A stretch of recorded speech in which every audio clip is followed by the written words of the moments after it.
On Tuesday, September 10th, Mason Votes and Kappa Alpha Psi fraternity each hosted a debate watch party for the first presidential debate between Vice President Kamala Harris and former President Donald Trump. Mason Votes held their event in the Johnson Center atrium, while Kappa Alpha Psi fraternity gathered in the VIP meeting room at the Hub. Here's what some Mason students had to say about the debate, their thoughts on the current state of the election, and the importance of voting. I've been intrigued by, what happens when people with two different perspectives approach a certain topic. And unfortunately, I couldn't watch the previous presidential debate live. And I heard that at George Mason it's telecasted. So here I am.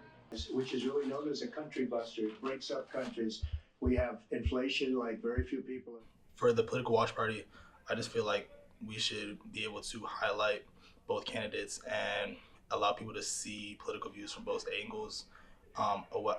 Also be able to understand people's political views and kind of get a sense of who you're actually voting for. I don't think I'm worried necessarily for the voters. I think everybody has a very good understanding of their morals and where they lean and what they do and don't believe in and what they do and don't want to see for our future. I don't think they're kind of coming from a genuine angle.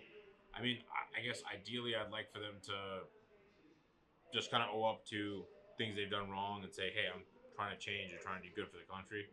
The first thing I noticed is there were some comments about immigrants and some inappropriate statements about them. So that felt a bit harsh. They sent her to negotiate peace before this war started.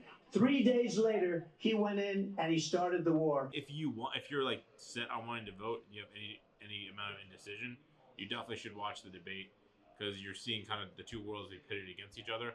I think it's interesting just to see like where the country's going, or honestly, just like for the people that don't know, the debate's being played behind us in the Johnson Center Hall, and all these people are watching. And I just kind of like having that connection with people that we're all in this thing together, like as if we're all watching a movie. So it's kind of like nice to have that just social connection with people. And I'm going to tell you that I have traveled the world as Vice President of the United States, and world leaders are laughing at Donald Trump. In reality, everybody's vote does matter. And so it is important for students to be educated and to vote, because at the end of the day, this is the country that you're going to live in for the rest of your life. And if you don't vote, you're basically putting your life and rights in the hands of somebody else.